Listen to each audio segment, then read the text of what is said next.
Cult leader and convicted murderer Charles Manson firmly believed he was raised by society, a so-called child of the system. This theme appeared in his 1972 interview with KCRA3 and thereafter. And he was a child of the system. His mother, a prostitute at age 16 who refused to raise him, and an unknown father who, when found, did not pay child support, Manson spent half of his life in prison at the time of the Sharon Tate LaBianca murders of 1969. Manson spun questions back onto journalists and others, reflecting that men in prison had been his fathers, that he had many fathers who he learned guitar from and religion, and that honesty and sincerity can make a good con, because no one expects those traits from a poor son of a whore. A flash of honesty makes us take pause in a 1972 interview where Manson sat in the California medical facility at Vacaville. He admits that, yes, he cut musician Gary Hinman. Some historians say Manson cut off Hinman's ear with a samurai sword, a sign of irony as Hinman was a convert to Buddhism. But the blade was actually a pirate cutlass, confirmed by prosecutor Vincent Bugliosi in his 1974 bestseller Helter Skelter.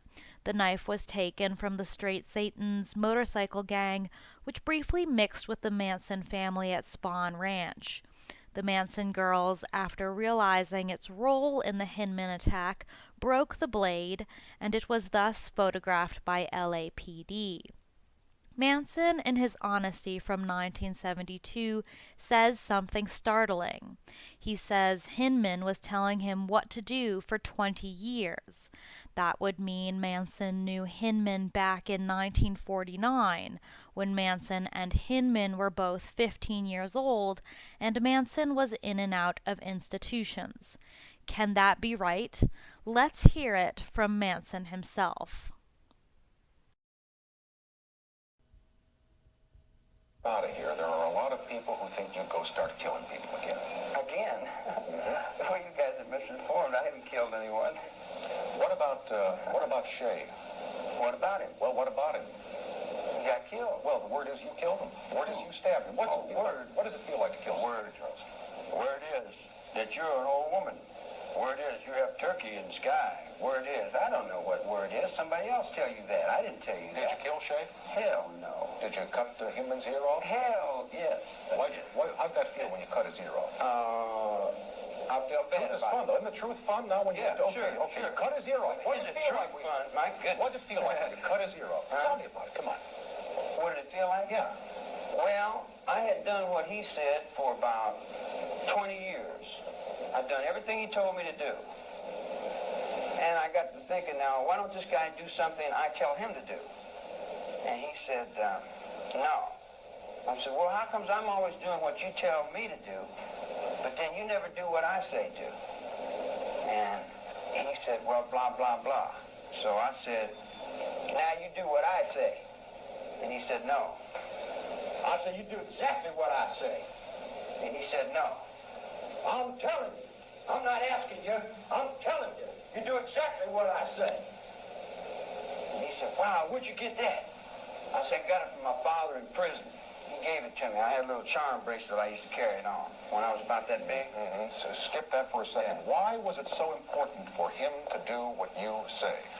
Why do you like having people do what you want them to do? Why do you want to control them, Charles? Wait a minute. No, I was asked. The dude asked me, he says, you my brother? I said, yeah, I'm your brother. He said, how much are you my brother? I said, completely. See, if I'm going to explain it to you, it's not going to be that easy. So you're going to have to bear with me. So, Bobby said, he was a young dude, he said, I'm your brother. I said, okay. Bobby? I'm your brother. Beausoleil. I just got out of prison. Wait. Yeah. Let me interrupt you for a second. Yeah, well, then we're gone with that. No, because you're getting on this... Manson and Hinman couldn't have been more different. Hinman grew up in a well-to-do Colorado rancher family, seemingly with ties to early Yankee settlers in Connecticut. He played piano at Carnegie Hall in 1952 at the age of 18 under the name Royal Hinman. Royal could have been used due to the name of his relative Royal Hinman, Secretary of State of Connecticut in the early 1800s, who was tutored in the strong Federalist system, ignoring the 10th Amendment, by Yale and Daniel Sherman Broadman. Gary Hinman studied chemistry at UCLA and did well enough for himself to be able to buy a house in Topanga Canyon. Supposedly, it was in this house in Santa Monica, California, that Hinman started a mescaline lab in his basement. Mescaline was a new alternative to LSD for the California hippies, although it had been known to Native Americans for centuries, especially as a cure for alcoholism. Manson admitted he did mescaline in 1972. Originating in various cacti, Hinman's natural ability in chemistry drew the mescaline out. But Hinman was also pursuing a doctorate in sociology in 1969, the field in which he ultimately wanted to work while teaching music lessons from his home. In addition to the piano, Hinman also played the bagpipes, a unique enough instrument that when it was stolen by the Manson family in 1969 and ended up at Spawn Ranch, Straight Satan's motorcyclist Danny DiCarlo mentioned it to the LAPD because it was so out of place. When he was murdered in July 1969, Hinman was clutching his Buddhist prayer beads in his right hand.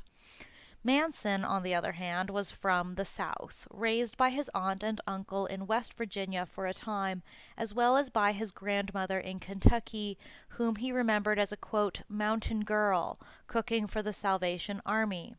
He was firm that his people were, quote, street people. Speaking with a strong Southern accent, Manson grew up learning Christianity and would draw a cross on his forehead in prison, as well as be friendly with the priests there. He reflected on the power of Jesse James in his early 1970s interviews, a powerful figure in the anti-establishment South. Manson had no family money and certainly never went to college. In and out of reform schools all over the country, he learned to read and write around the age of 18 and was largely illiterate before then.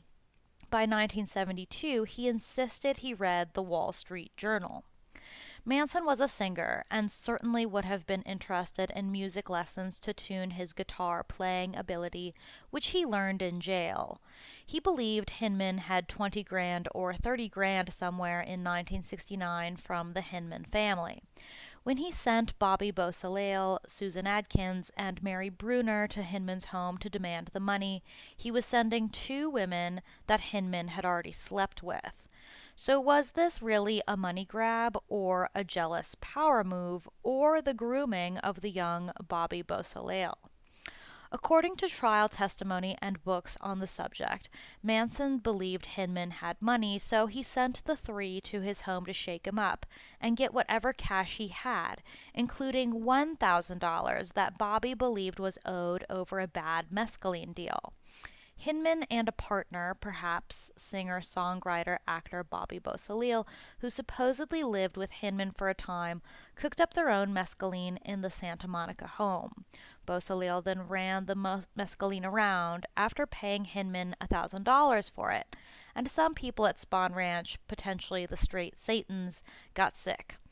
The drugs of choice at Spawn Ranch were LSD and marijuana.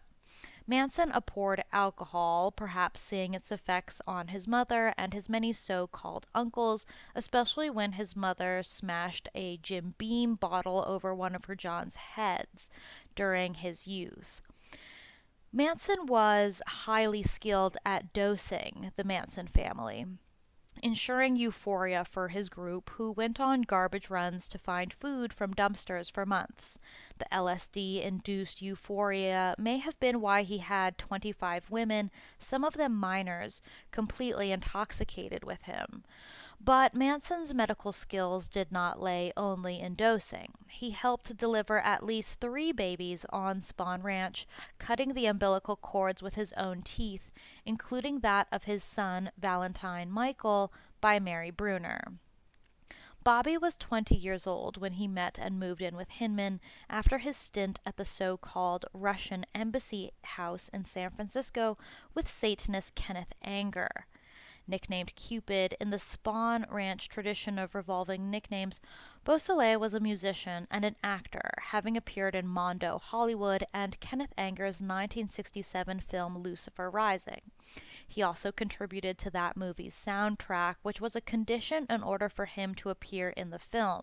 He eventually had to produce the soundtrack from prison. Beausoleil was living with Hinman when he was cast in a supporting role in the X-rated film The Ramrodder, which explores Native American and white settler romance, which was filmed at Spawn Ranch in 1967 or 1968. Manson knew everything that went on at Spawn Ranch due to the placement of Manson girl Squeaky, or Lynette Frome, with Spawn Ranch owner George Spahn, where she was Manson's eyes and ears. The Ramrodder was Beausoleil's first introduction to Charles Manson and his so-called family. Although Beausoleil never became a full-fledged member, he did associate with them. He was considered a young man who did not know what he was doing by Manson. Consistently in Manson analysis, scholars ignore the impact of sexually explicit material expose too early.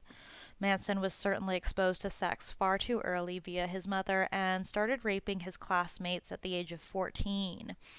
Many of the Manson family had been encouraged to engage in sexual activity, both heterosexual and homosexual, at young ages. We know from serial killer Ted Bundy and his interviews that pornography alone can trigger murderous urges in young men. At some point, an invitation to join the Manson family was reportedly extended to Hinman, who, being devoted to Buddhism, declined. However, he did give Beausoleil and Manson guitar lessons. But this did not stop him from seeing a potential drug mule in Beausoleil, and Hinman's mescaline was spread across the valley in the summer of 1969. When Hinman said he had no money to pay Beausoleil back for the supposedly bad drug, it led to a long hostage-like situation where Hinman was finally killed and his vehicle, a Volkswagen van, was stolen by Beausoleil. According to the book Helter Skelter, Manson preferred Volkswagen Bugs to turn into dune buggies, to search for a giant hole in the desert where the Manson family could hide and await the apocalypse. During the 3-day torture ordeal of Hinman in July 1969, Manson himself showed up with Bruce Davis and participated in the violence for a short period of time, where he tried unsuccessfully to further persuade Hinman to give up tens of thousands of dollars cash. But Hinman refused to give the Manson family anything and insisted he had nothing. A different account says Hinman did sign his car title over to Manson, which was good enough for him, and he left, the car title being separate from the van title. But before leaving, Manson sliced Hinman's left ear and face with a sword, causing a deep wound, which Mary and Susan stitched up, supposedly with dental floss, which was probably very painful. Manson sliced Hinman's ear off, according to a different account, while telling him to be a man. His reference to Hinman later on as a brother is interesting. The value of these words cannot be doubted. Manson certainly considered himself a man among women, and believed he should be obeyed. But he also acknowledged his own childishness, his naivete about the professional world, in his interviews from 1972. And he was childlike, standing at only 5'2" with a very small frame, hiding his face with his hair. Manson had a little boy lost effect that worked on women for a time.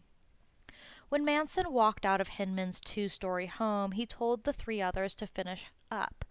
So Beausoleil stabbed Hinman in the chest twice. As he lay dying, Hinman chanted Buddhist prayers. Beausoleil, in a 2018 interview, claimed he purchased the 1,000 tabs of mescaline from Hinman and then turned around and sold the drugs to someone else who complained of the quality. Beausoleil went to Hinman's house on July 25th, 1969, looking to get his money back with two girls in tow, Mary Bruner and Susan Atkins. Mary Bruner had been one of Manson's first loves, a former librarian at the University of Wisconsin, and she was a mother to his then 15-month-old child. When the baby had been born, it was Hinman who donated formula, baby food, and clothing for his benefit. So, was Manson jealous of Hinman? Was Manson concerned that Hinman's mescaline operation would disrupt his own LSD and marijuana dealing out of Spawn Ranch? Susan Atkins, a former stripper and devoted Manson follower, had a 9-month-old baby behind at Spawn Ranch. Both girls were allegedly sent along as Manson felt they could help to encourage Hinman to hand over money, potentially for their own children, or because Hinman had been intimate with both of them at times in the past. And so we see not jealousy nor possessiveness from Manson, but his preference to use women as objects, as tools, just as he watched his mother be used so many times before. The trio found Hinman did not have the money to refund Beausoleil, nor apparently did he have any recent financial gains, much less 30 grand. He showed the people he considers his friends that he had only $50 in his checking account. How did he do this? Did he try to use his checkbook? The Hinman family recalled in 2018 that Hinman called them asking for money that summer. So did he turn to selling mescaline out of the sheer economic desperation? And if so, why not stop paying UCLA tuition for his sociology doctorate instead and not buy people baby items? When threats with a gun didn't work, Beausoleil beat Hinman, while Mary and Susan apparently looked for anything worth selling in the home. At some point, Hinman either voluntarily signed over title to his two vehicles, or did them one at a time, or did so by force. Mary Bruner recalled later that Manson was called at the ranch, which again raises questions whether the Manson family used Hinman's phone regularly. Not that he left after getting the van title, as others stated, and informed Hinman was not forthcoming with any money. Shortly afterward, Manson, armed with the sword, and fellow family member Bruce Davis, arrived at the Hinman residence and, after walking through the front door, without a word, according to Bruner, slashed Hinman's left ear and down the side of his face, causing profuse bleeding. According to Beausoleil, Manson told him he had cut Hinman to show Beausoleil how to be a man. Manson then left in one of Hinman's vehicles, leaving the bleeding and pleading man with Beausoleil, Bruner, and Atkins. Over the next 24 hours, the girls stitched up Hinman, while Hinman chanted and prayed. According to Mary Bruner, he told the trio he would forget what happened and would call his wound just a scratch, so long as they left him alone. Reporting following another phone conversation with Manson from the home, Beausoleil informed Bruner that he was going to kill Hinman. Beausoleil said Hinman insisted on receiving medical attention, leaving Beausoleil to realize there was no way out of the situation he had gotten himself into. At some point on July 27, 1969, Beausoleil stabbed Hinman twice in the chest. However, Hinman lingered for hours with the wounds before Beausoleil, Bruner, and Atkins took turns holding a pillow over Hinman's face to speed his death along via suffocation. It was Atkins that was holding the pillow when Hinman took his last breaths. Once he died, they used his blood to write "Political Piggy," along with a cat's paw on the wall, thinking it would implicate the Black Panthers using the pillow. The three then left the home with a $20 bill they managed to score from their crime. They used that cash to buy coffee and strawberry cake. On Thursday, July 31st, authorities received a report of a possible homicide and found the body of Hinman. He was still clutching his prayer beads in his hand.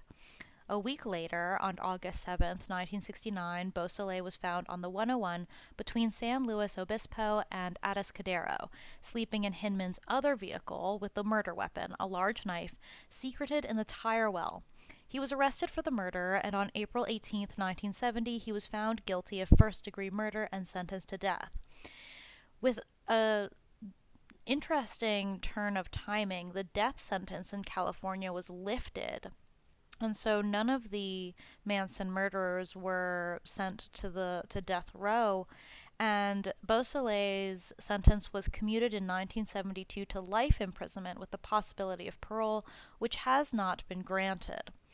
According to the Manson family blog and the Criminals Conduct blog, Beausoleil changed details regarding the killing of Hinman in various interviews. In 1981, he claimed the murder was solely the result of a botched drug deal, although a drug deal was never brought up during his trial or by prosecutor Vincent Bugliosi, who steered clear of drug connections much more than can be expected in Helter Skelter. Beausoleil also claimed he had unknowingly supplied members of the Straight Satan's motorcycle gang with a bad batch of drugs. They demanded their money back, and he was under duress from a crowd of angry Straight Satans. Indeed, the sword had come from the head of the Straight Satans, so it seems they were involved. But were the Straight Satans really so frightening? After all, Danny DiCarlo, a member of the gang, turned grass on the Manson family relatively quickly. In the 1981 interview, Beausoleil denied Manson had ever come to Hinman's home, and it was Beausoleil himself who cut Hinman's face with a knife when the two were struggling over the gun, which contradicted what Manson told his interviewers in 1972.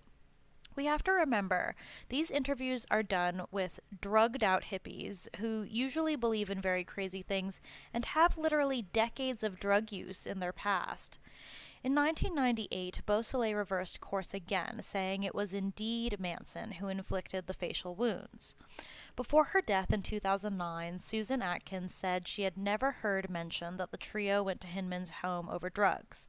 In hindsight, she said, the death of Gary is perhaps the hardest thing to understand or make sense of. It's also the start point of what would become the Tate LaBianca murders, but has not been focused nearly as much. Beausoleil said he should have, quote, faced the music instead of hurting Hinman, a common enough saying, but to the musician Beausoleil, maybe it means something different. Political piggy. That is what the Manson family called Hinman. Why? Why political? Was Hinman involved in MKUltra or some similar operation designed to replace LSD as the drug of choice among young Californians with the more natural mescaline? Hinman was in the ideal position to deal drugs to young people. He was a music teacher and a UCLA doctorate student. He lived in the Valley and had connections to many musicians and filmmakers, including musicians at Carnegie Hall. Hinman was from a wealthy family and was able to get others to drug mule for him.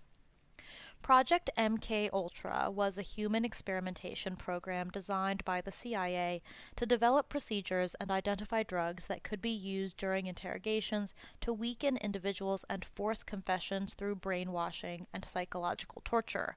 Hallucinogenics such as marijuana and LSD are almost preferred by government operatives for how they weaken the mind and its resolve as well as its recall ability. Project MKUltra began in 1953 and was stopped in 1973. MKUltra used numerous methods to manipulate its subjects' mental states and brain functions, such as the covert administration of high doses of psychoactive drugs like LSD or mescaline and other chemicals without the subject's consent, especially in group sex settings. Other methods beyond chemical compounds were used, including electroshocks, hypnosis, sensory deprivation, isolation, verbal and sexual abuse, and other forms of torture. Sexual torture features in the Tate murders, where Jay Sebring was known to playfully whip his female partners. In the Cielo Drive home, pedophile Roman Polanski kept a tape of himself and his wife, Sharon Tate, having sex. You can learn more about this in the Steve McQueen Sharon Tate video on this channel. LAPD found this tape during the murder investigation and then gave it back to Polanski, an interesting tactic during an unsolved murder case. We know Polanski lied on his lie detector test with the LAPD when he said he didn't smoke. Sebring and Tate themselves were tied together with rope and then partially strangled with such rope dangled over a rafter. This is quite the irony, since the Manson family girls didn't recognize Tate or Sebring at all and wouldn't have known of their prior liaison or Sebring's preferences. Susan Atkins, Patricia Krenwinkel, and Linda Kasabian instead simply remarked that they were beautiful people upon entry. Project MKUltra was preceded by Project Artichoke. It was organized through the CIA's Office of Scientific Intelligence and coordinated with the United States Army Biological Warfare Laboratories. The program engaged in illegal activities, including the use of U.S. and Canadian citizens as unwitting test subjects. MKUltra's scope was broad, with activities carried out under the guise of research at more than 80 institutions aside from the military, including colleges, universities, hospitals, prisons, and pharmaceutical companies. The CIA operated using front contractor organizations, although some top officials at these institutions were aware of the CIA's involvement and participated. At the Indiana Boys' School, other students allegedly raped Charles Manson with the encouragement of a staff member, and he was repeatedly beaten. He ran away from this school 18 times.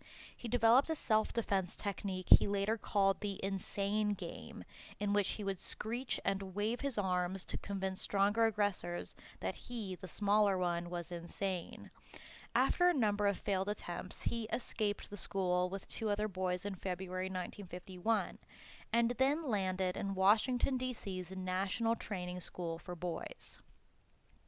Project MKUltra was revealed to the public in 1975 by the Church Committee, named for Senator Frank Church, and Gerald Ford's United States President's Commission on CIA Activities within the United States, known as the Rockefeller Commission. Investigative efforts were hampered by CIA Director Richard Helm's order that all MKUltra files be destroyed in 1973. The Church Committee and Rockefeller Commission investigations relied on the sworn testimony of direct participants who had been drugged, and on the small number of documents that survived Helm's destruction order. In 1977, a FOIA request uncovered a cache of 20,000 documents relating to MKUltra, which led to renewed Senate hearings. Some surviving information about MKUltra was declassified in 2001. But just like with the JFK assassination, we know federal agencies destroy files regularly, and you can learn more about this in the Joseph McCarthy video on this channel. Author Tom O'Neill's audio files held at the United States Library of Congress are additionally impossible to access online, and he dug into this matter for decades. Adding to MKUltra, there is also Operation Chaos, or Operation MH Chaos, a CIA domestic spy project targeting American citizens operating from 1967 until 1974, established by President Lyndon B. Johnson and expanded under President Nixon. Operation Chaos's mission was to uncover possible foreign influence on domestic race, anti-war, and other protest movements. The MH designation is to signify the program had a global area of operations, just like the M in MKUltra. When Nixon came into office in 1969, he was very interested in this endeavor and consolidated all of the domestic surveillance activities into Operation Chaos. Operation Chaos first used CIA stations abroad to report on anti-war activities of American citizens traveling abroad, employing methods such as physical surveillance and electronic eavesdropping. The operations were later expanded to include 60 officers. In 1969, the same year of the Tate LaBianca murders, following expansion, the operation began developing its own network of informants for the purposes of infiltrating various foreign anti-war groups located in foreign countries that might be tied to domestic groups. Eventually, CIA officers expanded the program to include communist and countercultural groups with no discernible connection to Vietnam, such as groups operating within the women's liberation movement, and so began to target global communism. The domestic spying of Operation Chaos pinpointed the Israeli embassy and domestic Jewish groups such as the B'nai B'rith, which has morphed into today's ADL, fixated on the destruction of American life, free elections, and free speech. In order to gather intelligence on the Israeli embassy, the CIA purchased a garbage collection company to collect documents that were to be destroyed. And as they were making headway, surprise, surprise, Watergate hit, and Nixon's desire to root out this evil was stopped. Targets of Operation Chaos included Students for a Democratic Society, the Black Panthers, Young Lords, and Women's Strike for Peace. Manson also thought the Black Panthers were a target and focused on pinning crimes on them throughout the late 1960s. But the Black Panthers were infiltrated by the FBI via William O'Neill. So we see the CIA versus the FBI once again over and over. What is a synonym for chaos? Helter Skelter. Tom O'Neill's book, Chaos, dives into this theory with much more detail. So what if Charles Manson was much more than a jealous drug dealer? What if he had been groomed at a young age?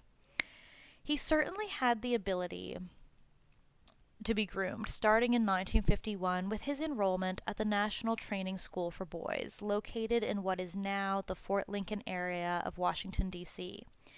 This school was a federal government juvenile correctional institution for offenders under the age of 17. The school was governed by a board of trustees appointed personally by the President of the United States upon the recommendation of the Attorney General.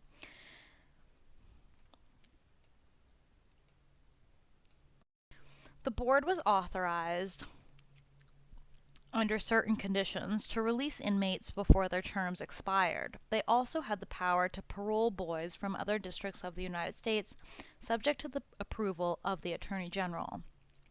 So the Attorney General, James Howard McGrath, chair of the Democratic National Committee, knew about Charles Manson. McGrath had to personally approve Manson's enrollment in the school. McGrath also hated white Southerners like Manson and forced integration in all of his offices over the protests of his staff. After McGrath refused to cooperate in a corruption investigation initiated by his own department, President Truman asked for and received his resignation in April 1952. Sort of a strange coincidence, then, when during his 1972 interview, when Manson starts speaking about the government, the interview cuts off and then restarts. Later, the interviewer says it's because of Manson's strong language. But Manson said very clearly in 1972 that the people that you let run your lives are not very nice. And Manson knew some of the people who ran Americans' lives. He mixed with the Beach Boys. He hung out at the homes of celebrities. He dealt them drugs. He dug through their trash to find food. He put a swastika on his forehead while in jail, a sign that is anathema to so much of what the American government is. And so at this point, we need to examine Bobby Beausoleil, who was far more connected to Hollyweird than Manson was. For that, here are portions of the 2014 interview with Kenneth Anger, filmmaker, friend, and roommate to Bobby Beausoleil. Kenneth Anger, Where the Bodies Are Buried, is an interview from January 2014 by Mick Brown in Esquire, showing how cemented some of these figures are in the American mainstream. Kenneth Anger, underground filmmaker and documentarian of Hollywood's dark side, may be the last surviving link between magic, black magic, Howard Hughes, Rudolph Valentino, Mick Jagger, Martin Scorsese, and Charles Manson. Anger was taking a walk in the Hollywood Forever Cemetery. He has been named as a major influence by directors as separate as Martin Scorsese, David Lynch, and many others. He believes that there is also an elemental spirit whose life draws a connecting line between some of the most intriguing and dark figures of 20th century art, the occultist Aleister Crowley, Jean Cocteau, the sexologist Alfred Kinsey, Anaïs Nin, the Rolling Stones, Led Zeppelin, and Charles Manson. Anger always liked visiting cemeteries. They're peaceful, he says. They'd better be. And Hollywood Forever, formerly the Hollywood Memorial Park Cemetery, has a personal significance. It is the resting place of a number of famous Hollywood stars and stands behind the original Paramount lot. The studios were built on a part of the old cemetery. Anger was an authority on old Hollywood. He was the author of 2 volumes of Hollywood Babylon, the classic account of Tinseltown's most infamous scandals from the silent era up to the 50s. But his work is one long string of shock porn. Anger considers the quintessential Hollywood star to be Rudolph Valentino because he had a tragic life, dead at 31, and left a big legend. Anger looks nonplussed when he looks at the grave of Johnny Ramone. He is open-minded about the prospect of an afterlife, but, to no surprise, is dubious about Christian views, or whether that he will go to heaven. Well, that would be nice, he says, good for them, but I am a bit skeptical about harps and so forth. Anger's reputation as a filmmaker rests mostly on a body of work made in a 30-year period between the 40s and the 70s, films that have a feverish, hallucinatory quality of dreams or acid trips, about death, beauty, sex, and magic. Many of them reflect Anger's lifelong immersion in the occult as a student and disciple of Aleister Crowley, the British ritual magician who reveled in the name of the Beast and who was beat up, rightfully, by W.B. Yeats, who you can learn about on this channel. When Anger rolled up his shirt sleeves to reveal a tattoo of the seal of Crowley on his arm, the effect was strangely shocking. A larger tattoo emblazoned across his chest simply reads Lucifer. Bobby Beausoleil has the same tattoo. Anger is a polite but reticent man. Annis Nin, the diarist and lover of Henry Miller, was a close friend of Anger's in the 1950s. Nin once described Anger as living entirely in a world of his own, a world he resists from being scrutinized too closely. Some questions he greets with a silence so pronounced you wonder if he is going to answer at all, inviting you to suggest an answer to which he may or may not respond. So your films are to do with the subconscious? True enough, he answers. Silence. Would you describe them as magic spells? He says. Anger was born and raised in L.A. His father, Wilbur Engelmeyer, Ken truncated the surname to Anger when he started making films, was an engineer at the Douglas Aircraft Company. He and Anger never got along. His closest family relationship was with his grandmother Bertha, who encouraged his artistic interests and whose gossipy stories of Hollywood stars he remembered as his Grimm's fairy tales. As a child, he danced on stage with Shirley Temple, and at 5 he appeared in Max Reinhardt's film version of A Midsummer Night's Dream of 1935 as the changeling prince, scampering in spangles and plumes through the enchanted forest on the backlot of Warner Studios. The smell of the shellac, he recalls, was almost like getting high. He knew that acting wasn't his calling, but film cast its spell. As a teenager, he began making his own films using the family's movie camera. He made his first exhibited film, The 14-Minute Fireworks, in 1947. It's a dreamlike homoerotic masochistic fantasy in which a young man, Anger, is brutally beaten by a group of sailors. All I have to say about being 17, the United States Navy, American Christmas, and the 4th of July is in that film, Anger says. No surprise that it's anti-American. Fireworks was seen by Jean Cocteau, who wrote to Anger expressing his admiration. In 1950, Anger left the United States for Paris, like many artists of the time, and took a job at the Cinématique Française as the assistant to Henri Langlois. He'd spend most of the next 10 years between Europe and the United States. He used a lot of editing and montage in his films, invoking the silent era and their use of music as a symbolic and often ironic counterpoint. In Scorpio Rising of 1963, Anger filmed the rituals of a Brooklyn motorcycle gang, juxtaposing chrome leather and the holy icons of James Dean and Marlon Brando with images from a 50s Sunday school TV series. Again, the decline of Christianity and Christian life is shown in his films. Martin Scorsese later cited Scorpio Rising as the major influence on the use of music in his own films. Anger in the 50s, around the time he lived in Aleister Crowley's home on Loch Ness, Scotland, where the two men proved a powerful influence in Anger's life. The first was Alfred Kinsey, the university professor who, in the 40s and 50s, conducted groundbreaking and potentially false surveys into sexual behavior, which has been published as the Kinsey Report. Kinsey and his team interviewed more than 18,000 everyday Americans, although new research shows these were largely college students and super liberals, as well as authors Jack Kerouac, the Degenerate, and William Burroughs, the world's first sex change, Kristen Jorgensen, and Marlon Brando on their sexual behavior. Anger met Kinsey when the sexologist attended a screening of the film Fireworks in LA and bought a copy of it for his archives because it displayed sex. This was Anger's first film sale for $100.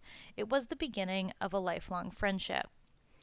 Kinsey filmed various sexual activities in the attic room of his home in Bloomington, Indiana. Anger was filmed there, he is quick to point out alone. Is this any coincidence to the fact that Polanski kept his sex tape in his own attic? The second abiding influence on Anger's life and film was Aleister Crowley. Crowley was a poet, mountaineer, ritual magician, and libertine who, in 1904, claimed to have channeled from his guardian angel, Awas, a set of instructions and principles he called the Book of the Law, to form the basis of his own religion he called Thelema. Its key teaching was, "Do what thou wilt shall be the whole of the law." Thelema is Greek for will, and Crowley gave a succinct definition of magic, his preferred spelling with a K at the end, as the art of causing change to occur in accordance with will. Crowley gained public notoriety in the 1920s when he established the Abbey of Thelema in a farmhouse in Cephalos, Sicily, energetically practicing ritual and sex magic, basically just orgies, until deported by Mussolini. The British press condemned Crowley as the wickedest man in the world. Anger said he was one of the most misunderstood. That's part of his aura, his halo, Anger says. His attitude towards sex being sacred and having mystic qualities, it's not surprising he should have been controversial. Crowley, he says, approvingly, was really like a diabolical little boy. And so with Satanists and paganists, we see the uplifting of sex over all else, spirituality and other internal traits. Anger's family was Presbyterian, but he rejected Christianity by the time he was 8 years old. As a teenager, he became interested in the occult through books, such as Sir James George Fraser's The Golden Bough. He was introduced to Crowley's teachings by Marjorie Cameron, the only woman who's ever known, he says, who was without a doubt a genuine witch, in a good sense, he says.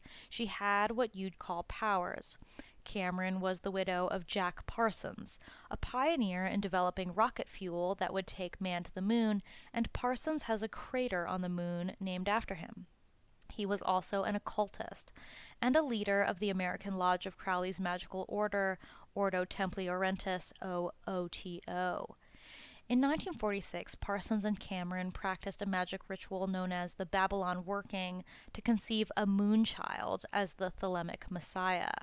Is it possible that other rituals have continued this trend, with Ghislaine Maxwell, for example, being pregnant and then the baby mysteriously missing? The scribe for the 1946 ceremony was a man Parsons had met only a few months earlier, but who, so Parsons told Crowley, displayed distinctly promising occult possibilities.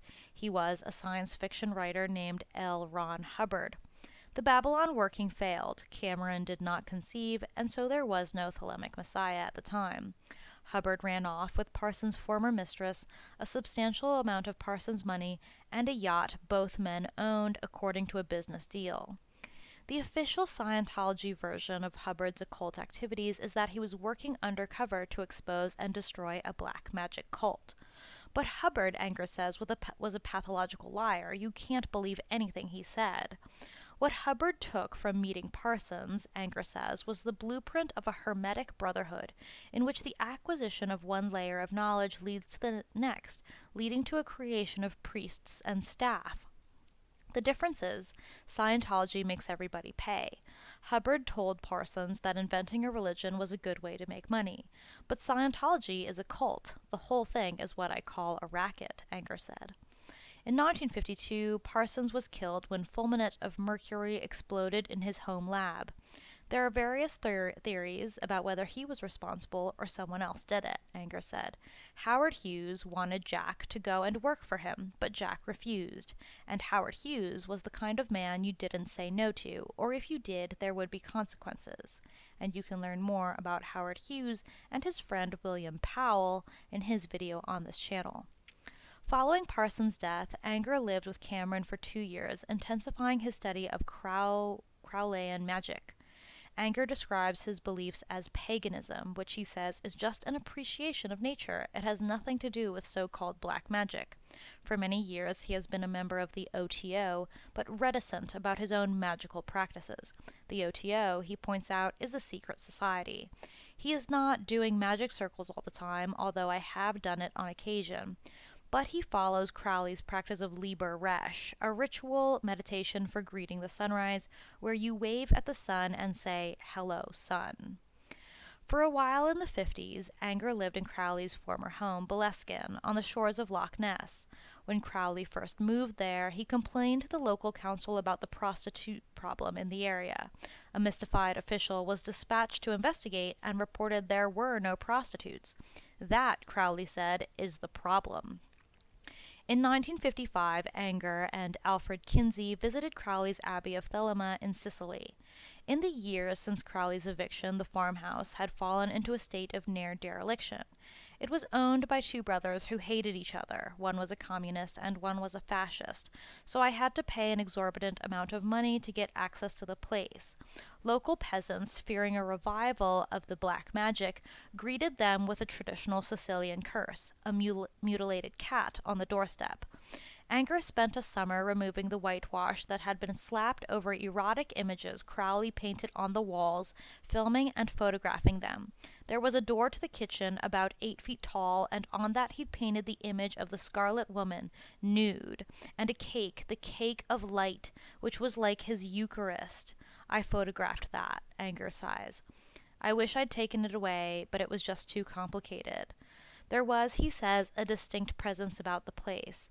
There were unexplained rattlings on the tiled roof as if someone was running back and forth, and on one occasion my light just turned over and crashed.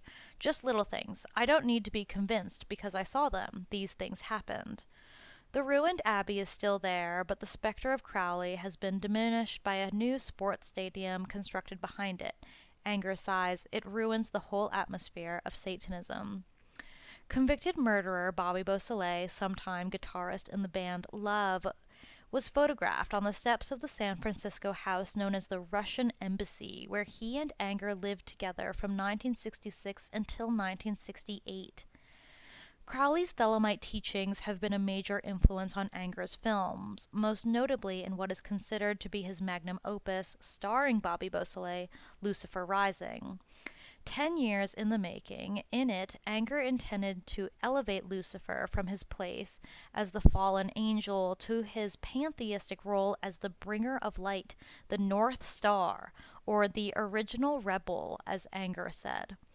Anger began the film in the mid-1960s. The first person cast as Lucifer was a 5-year-old boy called Godot, the golden-haired son of Vito Policus and his wife Zhu, 2 original LA hippies. But they died after tumbling through a skylight. The connection to today's actress Gal Gadot is glaring. Lucifer 2 was Bobby Beausoleil, who briefly played with the seminal rock group Love. Anger shot 30 minutes of Bobby before the pair fell out. He was behaving like demons and people do, Anger said. Beausoleil vanished, but reappeared with Charles Manson, and in 1970 was convicted of the murder of Gary Hinman. In the late 1960s, Anger moved to London, perhaps to avoid the entire Charles Manson investigation, bringing the troubled project with him. Through his friend, art dealer Robert Fraser, he was introduced to the swinging London circle that included the Beatles, Rolling Stones, and film director Donald Cammell, whose 1970 film performance about a spent rock star, played by Mick Jagger, in search of his so-called demon, stands as the defining record of the darkening spirit of the times. Camel, whose father was a close friend of Aleister Crowley and had written a biography of him, enjoyed telling friends how the Beast bounced him as a child on his knee. Anger became something of the presiding Magnus among Fraser's gilded circle. He was a house guest at Redlands, Keith Richards' house in Sussex, where Anita Pallenberg would recall waking one morning and looking out the window onto the lawn to see Anger furiously pacing a magic circle. It was Anger who introduced Marianne Faithfull to Mikhail Bulgakov's novel The Master and Margarita, a surrealist satire about the devil wreaking havoc in post-revolutionary Moscow, which was run by Zionist Bolsheviks. You can learn more about this and the surrealists in their videos on this channel. Faithfull gave the book to Jagger, inspiring the Rolling Stones' 1968 song Sympathy for the Devil. Anger wanted Jagger to play Lucifer for his film, but Jagger demurred, apparently happy to sing about Lucifer, but squeamish about the prospect of playing him. I think he was just busy with other things, Anger says diplomatically. Faithfull would later describe Jagger making a funeral pyre of all their occult reading in the fireplace of their Chain Walk mansion, and the singer was said to have taken to wearing a wooden crucifix for some time afterwards. Faithfull agreed to appear in Lucifer Rising as the demon Lilith, rising from a sarcophagus. Donald Cammell plays Osiris, the Egyptian god of the underworld. The principal candidate for the soundtrack of Lucifer Rising became Led Zeppelin guitarist Jimmy Page, as Beausoleil worked on the soundtrack in prison. Anger first met Page in 1973 at a Sotheby's auction, where both were bidding for a manuscript by Aleister Crowley. He, of course, had more money than I did, Anger remembered. Page was able to indulge his interest in Crowley to the point of buying Boleskine and accumulating an extensive collection of his art. Page provided some music for Lucifer Rising, but it wasn't used in the final version. His interest in Crowley has repeatedly cooled, and he now keeps Crowley's paintings, Anger says, in the closet, which is strange. Jimmy is very skilled on the guitar, but I have no idea what somebody like him does with his life when not working. I hope he's having a good time, but he has an unfortunate complex for someone who's so rich, and he's earned a lot of money, and that is he's a miser, and I find that a very unfortunate trait. I've met a couple of rich misers, including the senior John Paul Getty, named in the 1966 Guinness Book of Records as the world's richest private citizen. He got so annoyed at his freeloading Surrey house guests calling New York and talking for hours that he installed a payphone. Well, who could blame him? When we think about how close Charles Manson, born in poverty, was to extreme wealth, we can almost see his bitterness. The soundtrack for Lucifer Rising was eventually created by Bobby Beausoleil from inside the Oregon prison where he is incarcerated. Anger developed an interest in Hollywood macabre at an early age. The actress Thelma Todd, the ice cream blonde, lived just a couple of blocks from Anger's family home, and when in 1935 she was found dead in her garage of apparent asphyxiation, but nobody could explain the blood on her face, he went over to watch them take out her body. I was always doing things like that, he said. Well, other boys collected stamps. The fact was, I was in Hollywood and all these things were happening. I thought they were bizarre and interesting. He began to assemble an unrivaled collection of newspaper reports and photos, gossip, police blotters, publicity stills, and morgue shots. In 1959, living in Paris and in need of filmmaking funds, he dove into his collection, shaping the hair-raising catalog of drug abuse, debauchery, and premature death that became the questionable Hollywood Babylon. The book begins with D.W. Griffith's recreation of ancient Babylon for the silent 1915 epic Intolerance. Built on the dirt road that Sunset Boulevard then was, the mile-long set was the biggest yet seen in Hollywood, a phantasmagoria of palaces, hanging gardens, and soaring columns surmounted by sky-high elephants. Its streets were thronged with thousands of extras, paid $2 a day plus a lunchbox, playing warriors, priests, handmaidens, and harlots, a metaphor for Hollywood's flagrant excess, hubris, and artistic license told by this Southern storyteller. I assure you, Anger says dryly, ancient Babylon never had elephants sitting on top of columns. I don't think they even knew what an elephant was. Anger's jealousy of natural talent in the Southern man Griffith is apparent. This is Hollywood as the city of sin, an early laboratory in the corrosive effects of common fame. But wherever Anger looks, there's degeneracy and smut. He says that John Wayne participated in a gangbang with Clara Bow and the entire University of Southern California football team, that the MGM producer Paul Byrne blew his brains out with a .38 revolver after trying to solve his impotence by introducing a sex toy into the bed he shared with Jane Harlow, and Lou Tellegen, a leading man in the 20s but by 1935 a has-been, committing suicide by ritually disemboweling himself with the personally monogrammed gold scissors he'd used to cut out his press notices once upon a time. There is a sense, Anger says, in which he considers Hollywood evil. Although, of course, my definition of evil is not everybody else's. Evil is being involved in the glamour and charm of material existence, glamour in its old Gaelic sense meaning enchantment with the look of things rather than the soul of things.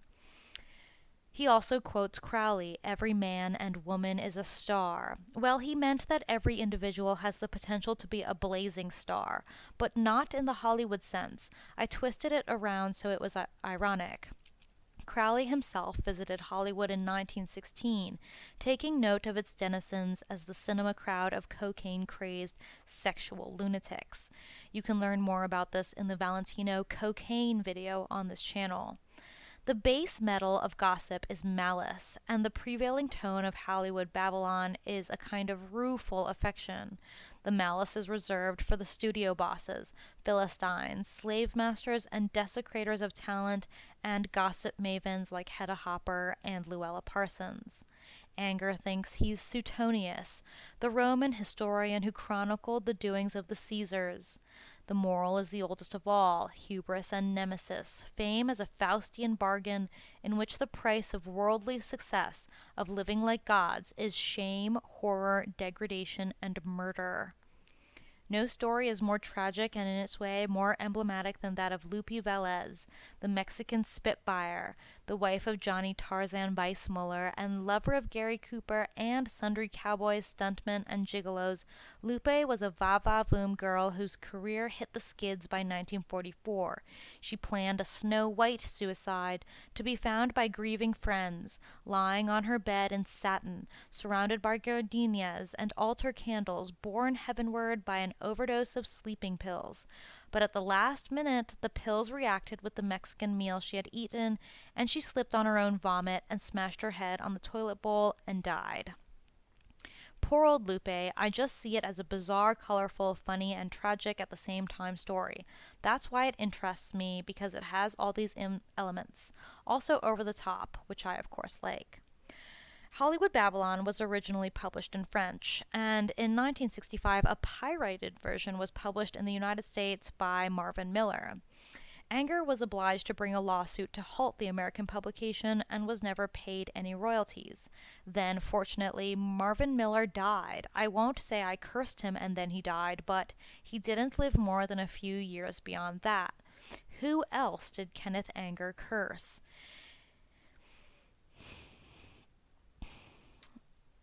Anger has a third volume of Hollywood Babylon in his bottom drawer, but has no plans to publish it, a potential blackmail case for the future. A number of the stories involve Tom Cruise and his association with Scientology, and the Scientologist, Anger says, will sue you at the drop of a hat. If he dies, I'll publish it. It's interesting that one of the ways to deter Satanists is through lawfare. Modern celebrity holds little fascination for Anger. I'm sure there are talented people working now, but I can't get excited about any of the current crop of actors or directors. I prefer to honor my past geniuses. The past is very living to me. During the 1980s, Anger lived on New York's Upper East Side in a four-room walk-through apartment. The rooms were painted an alternate red and blue, the colors reflected in the walls, ceilings, furnishings, blinds that shut out all daylight. One room was devoted to Valentina memorabilia, including posters, dolls, and a drugstore display of chic contraceptives unopened. In the corner, electric candles twinkling, sat a shrine to the dead actor that had once belonged to Dietrich Flamme, the mysterious lady in black, or one of the ladies in black, who left roses at Valentino's crypt each year on the anniversary of his death. Another room was a shrine to another of Anger's heroes, the German actor, writer, director Erich von Stroheim, whose orgy scenes in films like Merry-Go-Round and The Merry Widow were the talk of Hollywood, with the extras emerging from the studio as if having spent a weekend in Saddam, girls bearing evidence of whip marks or bites, again tying into Jay Sebring's personal predilections. In the kitchen, the refrigerator was covered by a black shroud. Anger refused to allow food and drink in his apartment. He was the curator of his own museum containing shrines, and much of his memorabilia now comprises a touring exhibition, but much too was lost to break-ins and robberies. Anger was a man who seemed to magnetize the volatile. By his own admission, he was a difficult person. He had a very dark sense of humor. Anger sent his friend Robert Fraser a razor blade after they fought, saying, "The final solution to your stuttering." He can be unpredictable. At the open casket memorial service of longtime friend and fellow filmmaker Curtis Harrington, he disconcerted fellow mourners by running up to the corpse and planting a kiss on the lips of it. When I suggest to Anger that his reputation encourages people to treat him with a certain caution, he shakes his head. "I've never had any indication of that. Does he think he's a good person?" "Not always," he says. "I have a few dark marks about cruelty to people that maybe didn't really deserve it. I had a couple of friends who committed suicide. I had a feeling it was coming, but didn't do much to influence them one way or the other. Perhaps I could have done more to encourage them to go on with life. Perhaps he encouraged them to end his own life." One was the singer-songwriter Elliott Smith, who committed suicide in 2003 at the age of 34. Anger sighs it was over a fight over his girlfriend, which is ridiculous. Anger made a film in tribute to Smith. The other was Donald Cammell. After performance, Cammell moved to Hollywood and made a series of similarly extreme films, but with diminishing critical and commercial returns. In 1996, after his last film, The Dark Side, had been released,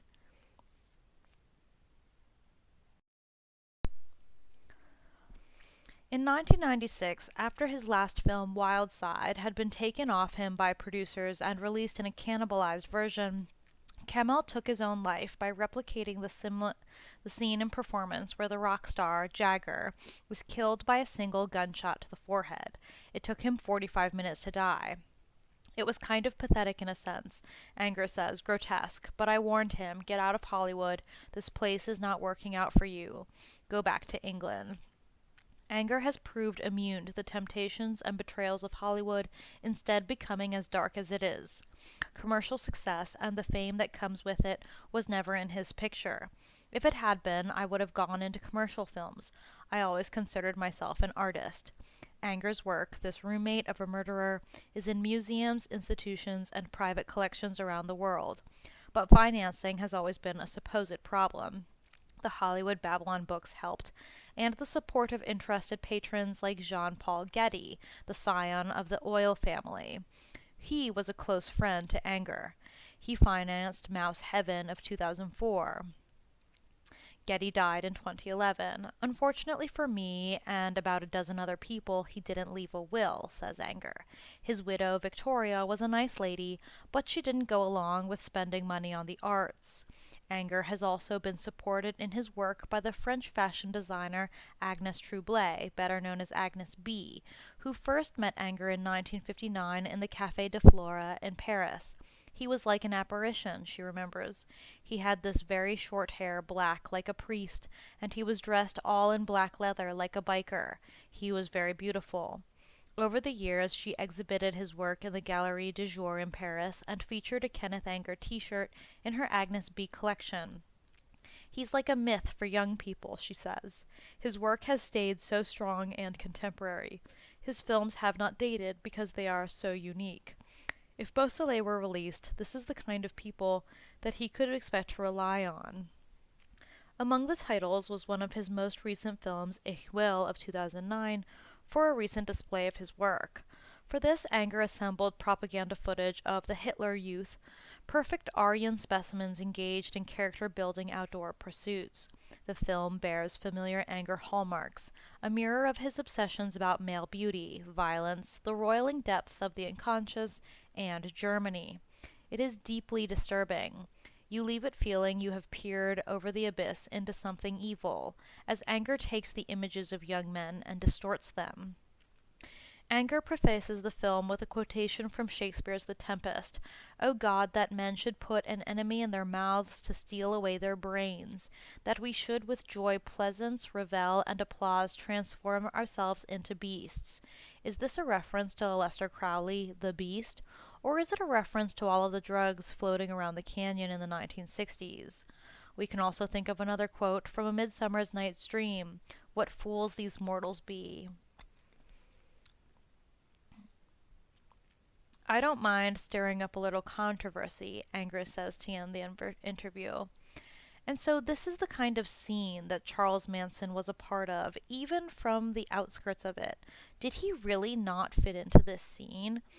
Was he more associated with other groups dealing mescaline and LSD across the valley in the 1960s, a career that was so interesting to the CIA?